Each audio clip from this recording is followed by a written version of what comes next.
All right, this is a 2003 Dodge Ram, and we have a problem with the top blend door. It's loose, you can hear it. Here's the bottom blend door. It's still connected, you can hear it. It's working.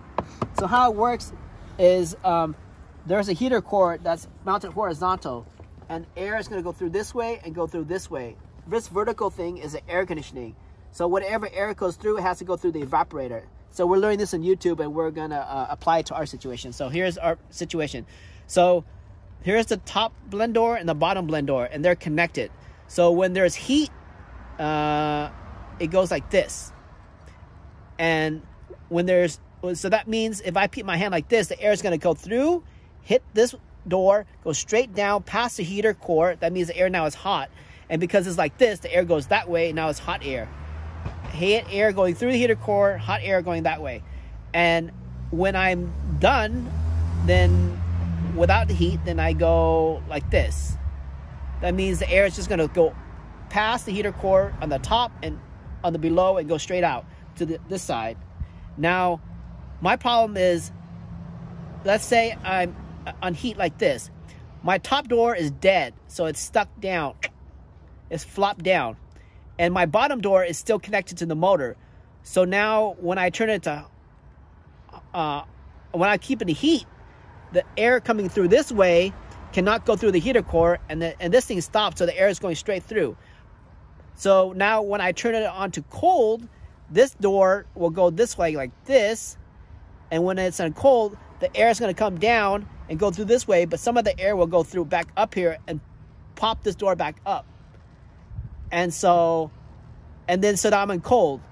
And now when I turn back to, and if I keep the air flowing, and I turn back to heat, this door goes back up, and somehow that door keeps on staying open because it flopped up, and the heat is going to go down and out this way. Does that sound logical? So if I was to put a, if I was to drill a hole and put a piece of metal, I would have to put it in there and bring that metal up like this and tie it, and then maybe I can manually make a rod and tie it somewhere. So when the guy has it on in the summertime, and we want this, well, it's already stuck in the summertime. Well, we'll have to put it back together and think about this, because the other problem is this car is losing AC, so I can't test 100% AC. But if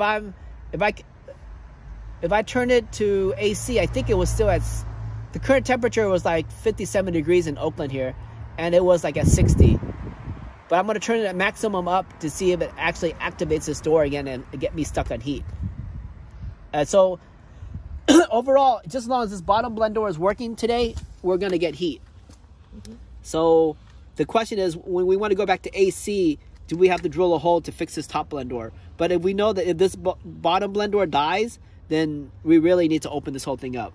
Now the next question is go to YouTube and see if we can slice anything here to get to fixing this thing a Mickey Mouse way. If not, I heard it's 2 days to take out this whole dash.